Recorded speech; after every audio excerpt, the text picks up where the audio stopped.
اب میں بلا تاخیر ہمارے آج کے معزز مکرم مہمان، ہماری جماعت کا سرمایہ جناب محترم حضرت مولانا قاری محمد عاطف صاحب حافظہ اللہ تعالی، وہ ارشادات عالیہ سے نوازیں گے۔ اس کے بعد ہم پوزیشن والے اور تمام طلباء جو ہمارے اس ادارے میں پڑھنے والے، ان کو انعامات دیے جائیں گے۔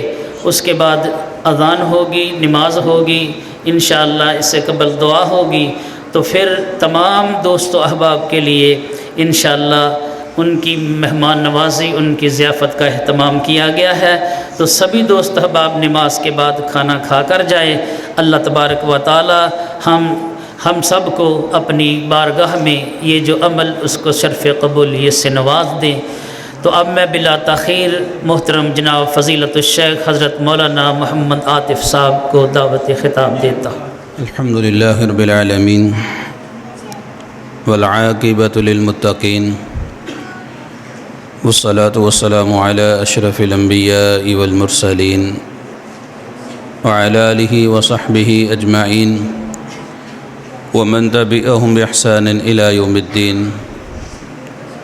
اما بعد فاعوذ باللہ من الشیطان الرجیم، بسم اللہ الرحمن الرحیم۔ انا لننصر رسولنا والذین آمنوا فی الحیاۃ الدنیا ویوم یقوم الاشہاد۔ صدق اللہ العظیم۔ معزز طلباء کرام اور حاضرین مجلس، مجھ سے قبل حقیقتاً ہماری جماعت کا سرمایہ محترم ڈاکٹر صاحب آپ کے سامنے خطاب فرما رہے تھے۔ مجھے تو حکماً یہاں پہ بیان کرنے کا کہا گیا ہے، تو طالب علم ہوں، ان کا شاگرد ہوں، اس لیے یہ سبق سنانے والی بات ہے، تو میں بہرحال استاد محترم کا حکم مانتے ہوئے یہ سبق ہی آپ کے سامنے سناؤں گا۔ جیسا کہ وہ اپنے خطاب کے درمیان یہ بات ارشاد فرما رہے تھے کہ آج کل کے اس پرفتن دور میں کہ جہاں پر بہت ہی زیادہ مہنگائی ہے، ہر ایک پریشان ہے، گھر میں اگر کسی کے پاس اللہ تبارک و تعالیٰ نے اسے بیٹوں اور بیٹیوں سے نوازا ہے، گھر کا گزر بسر مشکل ہے۔ اس مشکل حالت میں بجائے اس کے کہ وہ اپنے بچوں کو کہیں کام کاج پہ لگواتا اور ان بچوں سے کچھ رقم اس کو موصول ہوتی جس کے ساتھ گھر کا نظام بہتر انداز میں چلتا، لیکن اس نے اس بات کو پسند کیا کہ اس کا بیٹا کائنات کی سب سے مقدس کلام کا حافظ بن جائے۔ اس نے اپنے بیٹے کے لیے اس راستے کا انتخاب فرمایا جو راستہ حقیقت میں دنیا اور آخرت کی کامرانی کا باعث ہے، جس راستے پر چل کر انسان دنیا کی عزتوں کو بھی سمیٹتا ہے اور آخرت میں بھی عزتیں اللہ اس کے مقدر میں لکھ دیتے ہیں۔ یہ کلام مقدس جس کو حفظ کرنے کے لیے بچے یہاں پر موجود ہیں اور جن کے اعزاز کے اندر یہ تقریب منعقد ہو رہی ہے، یہ کلام مقدس ایسی کتاب ہے کہ جو انسان اس کو تھام لیتا ہے، اللہ تبارک و تعالیٰ اس کی دنیا اور آخرت کی مشکلات کو دور کر دیتے ہیں، اور یہ حقیقت میں صحیح معنوں میں ایمان والے بن جاتے ہیں۔ یہ ایمان والے بن جاتے ہیں، اور ایمان والوں کی مدد کرنا یہ اللہ تبارک و تعالیٰ نے اپنے اوپر لازم کر لیا ہے۔ وَكَانَ حَقًّا عَلَيْنَا نَصْرُ الْمُؤْمِنِينَ، اللہ فرماتے ہیں ایمان والوں کی مدد کرنا یہ ہمارے اوپر لازم ہے۔ وَأَنْتُمُ الْأَعْلَوْنَ إِن كُنتُم مُؤْمِنِينَ، اگر تم مومن بنو گے اور مومن رہو گے تو اللہ تبارک و تعالیٰ فرماتے ہیں کائنات کے اندر تم ہی سرخرو رہو گے، کائنات کے اندر بلندی تمہیں ملے گی۔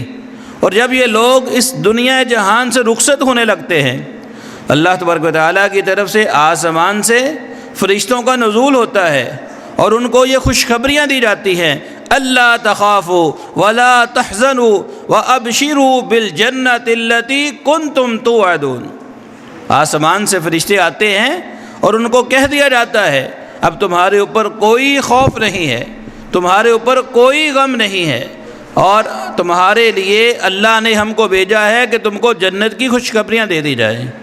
اور یہی لوگ جب قبر میں جاتے ہیں، اللہ تبارک و تعالیٰ یہی کلام مقدس جو ہے وہ ان کو عذاب قبر سے بچانے کا سبب بنا کر بھیج دیتے ہیں۔ یہ قرآن اس کے لیے عذاب قبر سے بچاؤ کا سبب بن جاتا ہے۔ کل میدان محشر کے اندر یہی کلام مقدس جو ہے یہ اس کے لیے سایہ بن جاتا ہے۔ جب کوئی سایہ نہیں ہوگا تو ان قرآن کے قاریوں کے لیے اللہ تبارک و تعالیٰ یہ قرآن، ان کی جو صورتیں ہیں، ان کا سایہ بنا دیا جائے گا۔ اور یہی وہ قرآن مقدس ہے کہ جب یہ تھام کر اللہ کے پاس پہنچیں گے، اللہ تبارک و تعالیٰ ان کے بارے میں فرمائیں گے کہ جیسا کہ استاد محترم فرما رہے تھے کہ تم قرآن کو پڑھو، جنت کے درجات چڑھتے چلے جاؤ، جہاں پر تمہارے والناس کی سین آئے گی وہ تمہارا جنت میں مقام و مرتبہ ہوگا۔ یہ مقام و مرتبہ ملا تو کس کو؟ قرآن کے قرائے کرام کو، قرآن پڑھنے والوں کو، اور ان کے والدین کا جو مقام و مرتبہ وہ بھی ابھی آپ کے سامنے بیان کر دیا گیا۔ لیکن میں نے بات جو جس تناظر میں کی ہے وہ تناظر یہ ہے کہ انسان آج کل کے اس پرفتن دور میں، مہنگائی کے دور میں، اپنے بچوں کو کام کاج کروانے کی بجائے مسجد کے اندر بھیجتا ہے، تو یہ خوشخبریاں ان والدین کے لیے بھی ہے، یہ خوشخبریاں ان والدین کے لیے بھی ہیں کہ ہم جو بچے مسجد میں چلے آتے ہیں، ہم ان کے عقیدے کو مضبوط بنا کر پھر ان کو مسجدوں سے جب باہر نکالتے ہیں تو یہی بچے جو ہیں اس کائنات کے اندر سب سے قیمتی دولت وہ عقیدہ توحید کے وارث بن جاتے ہیں۔ کائنات کے اندر کوئی دولت نہ ہو، دنیا جہان کا سرمایہ ایک طرف ہو اور ایک طرف عقیدہ توحید ہو، تو جس انسان کے پاس عقیدہ توحید ہے وہ کائنات کا سب سے زیادہ مالدار دوست، وہ کائنات میں سب سے زیادہ مالدار ہے۔ اب دیکھیے رسول کریم صلی اللہ علیہ وسلم نے فجر کی 2 سنتوں کے بارے میں فرمایا، 2 سنتوں کے بارے میں کہ جو انسان فجر کی 2 سنتیں ادا کرتا ہے یہ خیر من الدنیا وما فیہا، یہ دنیا اور دنیا کے اندر جتنے بھی خزانے ہیں یہ ان سے بہتر ہیں۔ اور جس انسان کے پاس عقیدہ توحید ہو، دیکھیے انسان کے پاس مال ہو، انسان کے پاس دولت موجود ہو، یہ کبھی نہ کبھی کہیں نہ کہیں چوری ہو جائے، یہ ضائع ہو جائے، یہ تو انسان جب چاہے پھر اللہ نے طاقت دی ہے، قوت دی ہے، پھر وہ محنت کرے گا، پھر وہ دولت کو کما لے گا۔ لیکن اگر کسی انسان کے ایمان پہ ڈاکہ پڑ جائے تو پھر زندگی بھر اس کو وہ ایمان نصیب نہیں ہوتا۔ اور وہ لوگ جو آج اللہ کے در کے سوا کسی اور کے در پہ ٹھوکریں کھاتے ہیں، جو اللہ کے سوا کسی اور سے مدد مانگتے ہیں اور اپنی جولی کسی اور کے سامنے جا کے پھیلاتے ہیں، غیر کے لیے نظر و نیاز دیتے ہیں، یقیناً وہ کائنات کے بدقسمت ترین افراد ہیں، کائنات کے بدقسمت ترین افراد ہیں جن کے پاس عقیدہ توحید ہی نہیں ہے۔ دنیا جہان کا مال و متاع ایک طرف ہے اور عقیدہ توحید ایک طرف ہے۔ اور رسول کریم صلی اللہ علیہ وسلم نے چھوٹے سے بچوں کو، حضرت عبداللہ بن عباس رضی اللہ تعالی عنہما جو ایک چھوٹے سے بچے تھے، آپ نے کیا فرمایا؟ یا غلام، اے غلام، انی اعلمک کلمات، میں تجھے چند کلمات سکھلاتا ہوں۔ اب غلام عربی کے اندر اس بچے پر بولا جاتا ہے جو ابھی بالغ نہ ہوا ہو۔ آج کے دور میں آپ سمجھ لیں 9-10 سال کا بچہ، اور رسول اللہ صلی اللہ علیہ وسلم نے جو قیمتی ترین نصیحت اس کو بیان فرمائی وہ کیا ہے؟ آج کل کے بچوں کو یہ باتیں سیکھ لینی چاہیے، لیکن ہمارے لیے المیہ کیا ہے کہ آج ہمارے بڑوں کو یہ باتیں نہیں آتی جو رسول اللہ صلی اللہ علیہ وسلم نے چھوٹے سے بچے کو سکھلا دی۔ انی اعلمک کلمات احفظ اللہ یحفظک، اے عبداللہ بن عباس، اے چھوٹے سے بچے، اللہ تبارک و تعالیٰ کی حفاظت کر، اللہ تبارک و تعالیٰ کے احکامات کی حفاظت کر، اللہ تبارک و تعالیٰ کے اوامر کی حفاظت کر۔ اللہ تبارک و تعالیٰ نے تجھے جو کام کرنے کا حکم دیا ہے اس کام کو بجا لا۔ اللہ نے جس کام سے تجھے روکنے کا کہا ہے اس کام سے تو رک جا۔ اللہ تبارک و تعالیٰ نے تیرے لیے جو باتیں آسمان سے نازل فرمائی ہیں تو وہ کام کرنے والا بن جا۔ یحفظ کا، اللہ تبارک و تعالیٰ تمہاری ہر حالت میں حفاظت فرمائیں گے۔ تمہارے اوپر کبھی بھی مشکل نہیں آئے گی۔ جب بھی مشکل آئے گی تم دیکھو گے کہ اللہ تمہارا مددگار ہے۔ اللہ تمہاری مدد کرنے کے لیے فوری طور پہ انسان تو ایک قدم اٹھاتا ہے، اللہ تبارک و تعالیٰ بھاگے چلے آتے ہیں۔ اے انسان تیرے پکارنے کی دیر ہے، اللہ تبارک و تعالیٰ کی طرف سے مدد میں تاخیر نہیں ہوتی۔ تو احفظ اللہ یحفظ کا، احفظ اللہ تجدہ تجاہ کا، تو نے اللہ کے احکامات کی حفاظت کرنی ہے، تو نے اللہ تبارک و تعالیٰ کے احکامات کو ماننا ہے۔ اللہ کے نبی نے جو کام تم کو کرنے کا کہا ہے تم نے وہ کام کرنا ہے۔ جب تم یہ کام کرو گے تجدہ تجاہ کا، ہر وقت دیکھو گے کہ اللہ تبارک و تعالیٰ کی مدد تمہارے شامل حال ہے۔ اللہ تبارک و تعالیٰ ہر وقت تیری مدد کریں گے۔ اور پھر رسول اللہ صلی اللہ علیہ وسلم نے کیا بات ارشاد فرمائی؟ آپ صلی اللہ علیہ وسلم نے ارشاد فرمایا اذا سألت فاسأل اللہ، جب بھی سوال کرنا ہے تو کس سے سوال کرنا ہے؟ اللہ تبارک و تعالیٰ سے۔ جب بھی مانگنا ہے تو کس سے مانگنا ہے؟ اللہ تبارک و تعالیٰ سے۔ حضرت ثوبان رضی اللہ تعالیٰ عنہ بیان کرتے ہیں کہ اللہ کے رسول صلی اللہ علیہ وسلم نے فرمایا جو مجھے اس بات کی ضمانت دے دے کہ وہ اللہ کے سوا کسی سے نہیں مانگے گا میں اس کو جنت کی ضمانت دیتا ہوں۔ حضرت ثوبان رضی اللہ تعالیٰ عنہ کہتے ہیں اللہ کے پیارے پیغمبر میں ضمانت دیتا ہوں۔ فرمایا کہ پھر تجھے جنت کی ضمانت ہے۔ اذا سألت فاسأل اللہ، جب بھی سوال کرنا ہے اللہ تبارک و تعالیٰ سے کرنا ہے۔ آج یہ بات ہمارے بڑوں کو بھی معلوم نہیں ہے۔ ہمیں اولاد کی ضرورت پڑے تو کس کے پاس جاتے ہیں؟ لاہور کے اندر۔ ہمیں رزق کی ضرورت پڑے تو کس کے پاس جاتے ہیں؟ اس کے لیے الگ سے بنایا ہوا۔ ہمیں مشکل کشائی کی ضرورت پڑے اس کے لیے الگ سے ہم نے مشکل کشا بنایا۔ حاجت روا ہم نے کوئی اور بنایا۔ اولاد کی ضرورت پڑتی ہے کسی اور کے در پہ جاتے ہیں، مشکل آتی ہے تو کسی اور کے در پہ جاتے ہیں، ہمیں ضرورت پڑتی ہے تو لوگوں کے در پہ جاتے ہیں۔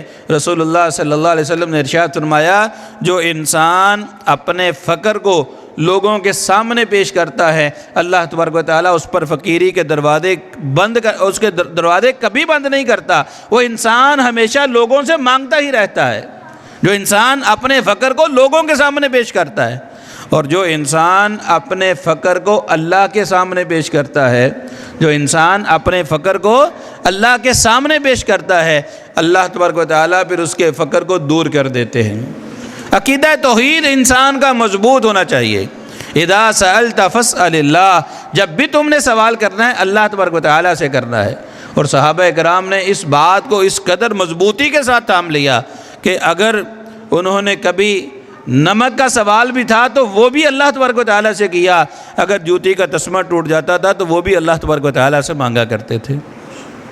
وَإِذَا اسْتَعَنْتَ فَاسْتَعِنْ بِاللَّهِ، اور جب بھی تجھے مدد کی ضرورت پیش آئے تو اللہ تبارک و تعالیٰ سے مانگنی ہے۔ آج کتنے ہی لوگ ہیں جو اللہ کے سوا غیر اللہ سے مدد مانگتے نظر آتے ہیں۔ اللہ کے سوا کسی سے بھی مدد مانگنا یہ جائز ہی نہیں ہے، وہ اللہ کا نبی ہو، وہ اللہ کا ولی ہو، وہ کوئی بھی انسان کیوں نہ ہو، مدد صرف اللہ تبارک و تعالیٰ سے۔ اور حیرانگی اس وقت ہوتی ہے کہ جب مسلمان نماز پڑھتا ہے، نماز کے اندر اقرار کرتا ہے ایاک نعبد و ایاک نستعین، اے اللہ تیری ہی عبادت کرتے ہیں اور تجھ سے ہی مدد مانگتے ہیں۔ نماز کی ہر رکعت میں یہ اقرار کرنے والا جب دنیا کے معاملات میں جا کر پریشان ہوتا ہے تو پھر مدد کے نعرے کسی اور کے لگاتا ہے۔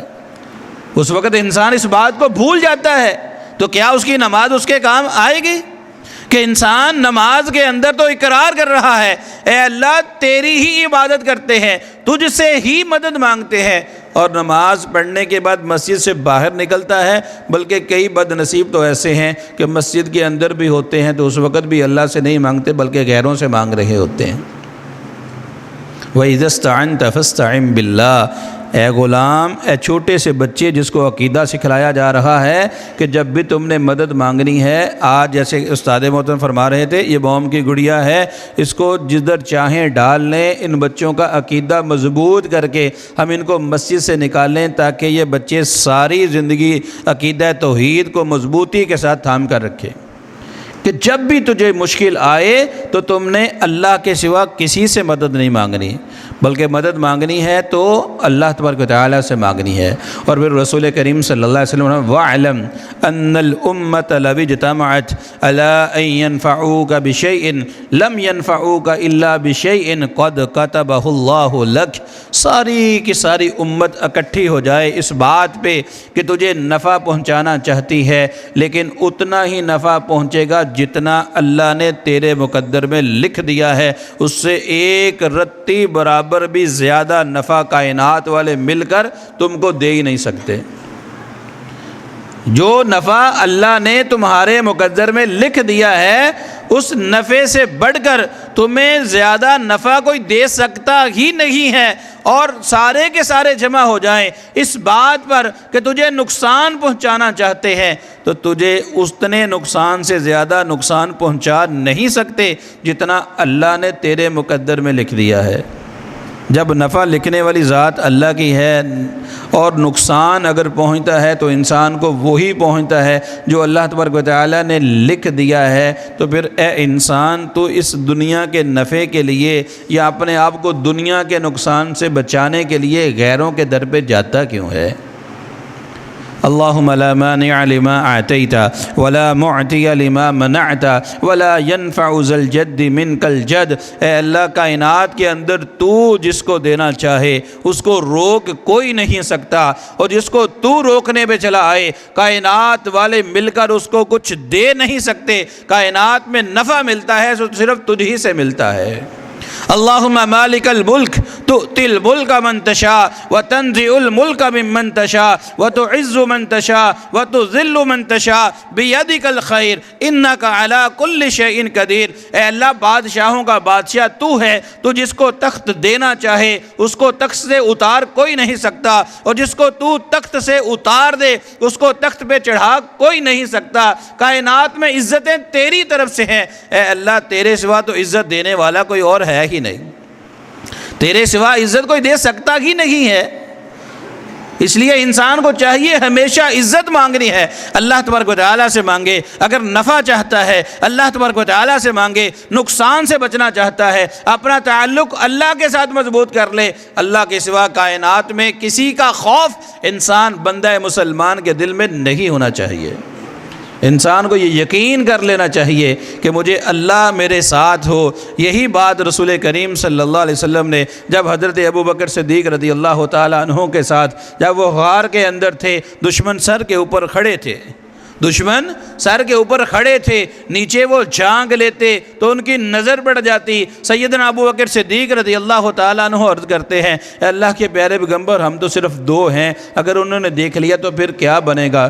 رسول کریم صلی اللہ علیہ وسلم نے فرمایا تھا لا تحزن ان اللہ معنا، اے ابوبکر تم غمگین مت ہو، ہم دو نہیں ہیں بلکہ اللہ وہ ہمارے ساتھ ہے، وہ اللہ ہمارے ساتھ ہے، وہ اللہ تبارک و تعالیٰ ہمارے ساتھ ہے۔ اور اللہ کا ساتھ کیسا آیا کہ اللہ تبارک و تعالیٰ نے ان کو نیچے دیکھنے کی توفیق ہی عطا نہیں فرمائی۔ وہاں پہ مکڑی کے جالے والی بات ہے، یہ ساری کی ساری باتیں موجود ہیں، لیکن عقیدہ کیا ہے کہ ہم دو نہیں ہیں بلکہ اللہ ہمارے ساتھ ہے۔ اور اللہ تبارک و تعالیٰ نے قرآن مجید کے اندر یہی بات ارشاد فرمائی ہے کہ آپ جہاں پر بھی سرگوشی کرتے ہیں، دو ہوں تو تیسرا اللہ ہوتا ہے، تین ہوں تو چوتھا اللہ ہوتا ہے، پانچ ہوں تو چھٹا اللہ ہوتا ہے۔ اللہ آپ کی ہر مجلس کے اندر اپنے علم کے اعتبار سے ہوتا ہے، اس لیے یہ یقین پختہ کر لیں کہ اللہ تبارک و تعالیٰ اگر ساتھ ہو تو کائنات والے مل کر کچھ بھی بگاڑ نہیں سکتے، کائنات والے مل کر کوئی نقصان پہنچا نہیں سکتے۔ جب نفع اور نقصان یہ اللہ کی جانب سے ہے تو پھر ہمیں اپنا تعلق مضبوط کس کے ساتھ کرنا چاہیے؟ اللہ کے ساتھ۔ اور اگر دنیا کی مشکلات چلے آئیں، جیسے یہ ہمیں مشکلات نظر آتی ہیں، آج کل رزق کے اعتبار سے کتنے لوگ مہنگائی کی وجہ سے پریشان ہیں، تو مجھے ایمانداری سے بتلائیے کہ جو اللہ آج سے پہلے ہم کو کھلاتا تھا، کیا وہ اب ہمیں نہیں کھلائے گا؟ اللہ نے جو ہمیں رزق کے وعدے کیے ہیں، وہ اللہ رزق کے وعدے پورے نہیں کرے گا؟ تو پھر پریشان کیوں ہو جاتے ہیں؟ ہمیں اپنا تعلق اللہ کے ساتھ مضبوط کر لینا چاہیے۔ سچی بات ہے، جتنے بھی حکمران ہیں وہ کسی بھی جماعت سے تعلق رکھتے ہوں، کبھی کسی نے آپ کو روٹی کا لقمہ دیا؟ کبھی کسی نے آپ کو آ کر پیسے دیے؟ یہ جو بھی آتا ہے اپنی بینک بیلنس بڑھاتا ہے اور بڑھا کے چلا جاتا ہے، لیکن روٹی کون دیتا ہے؟ اللہ دیتا ہے۔ لباس کون دیتا ہے؟ اللہ دیتا ہے۔ گھر کون دیتا ہے؟ اللہ دیتا ہے۔ کاروبار کون دیتا ہے؟ اللہ دیتا ہے۔ تو جو اللہ سب کچھ دیتا ہے، اس اللہ کے ساتھ تعلق مضبوط کیوں نہ کریں؟ تو حضرت عبداللہ بن عباس رضی اللہ تعالی عنہما آخری بات جو رسول اللہ صلی اللہ علیہ وسلم نے ان کو بیان فرمائی، تعرف فی الرخاء یعرفک فی الشدہ، یہ اصول پلے باندھ لیں کہ آپ نے اللہ کو خوشحالی میں یاد کرنا ہے، اللہ کو خوشحالی میں یاد کرنا ہے۔ اکثر لوگ خوشحالی میں اللہ کو بھول جاتے ہیں۔ اللہ کے نبی نے فرمایا کہ اللہ کو خوشحالی میں یاد رکھو، وہ اللہ تمہیں بدحالی میں کبھی بھولے گا نہیں، اللہ تمہیں پریشانیوں میں کبھی تنہا نہیں چھوڑے گا۔ جب انسان اللہ کو یاد رکھے گا تو یقین کر لیں اللہ تبارک و تعالیٰ پھر آپ کو کبھی بھی نہیں چھوڑیں گے۔ دنیا کی مشکلات ہوں، موت کے وقت کی مشکلات ہوں، قبر کا معاملہ چلا آئے، حشر کا معاملہ چلا آئے، پل صراط کی باری چلی آئے، جب اس اللہ کے ساتھ تعلق مضبوط ہے تو پھر پریشانی کوئی نہیں ہے۔ تو یہ عقیدہ آپ مضبوط کر لیں، اپنے والدین کو یہ باتیں جا کر بتا دیں کہ ہم نے اس اللہ کے ساتھ تعلق جوڑنا ہے، انشاءاللہ ہم دنیا اور آخرت میں سرخرو ہو جائیں گے۔ دعا ہے کہ وہ بچے کہ جن کے اعزاز کے اندر یہ مجلس ہوئی، اللہ ان کے علم اور عمل کے اندر برکت عطا فرمائے۔ استادان گرامی کے لیے اللہ تبارک و تعالیٰ ان کو صدقہ جاریہ بنائے، اور اللہ تبارک و تعالیٰ ان کی محنت ان کے لیے دنیا اور آخرت میں نفع کا باعث بنائے۔ جو بچے یہاں پہ پڑھتے ہیں، اللہ ان کے والدین کو اس کی بہت ہی اچھی قسم کی اور عظیم جزا عطا فرمائے۔ وآخر دعوانا الحمد للہ رب العالمین۔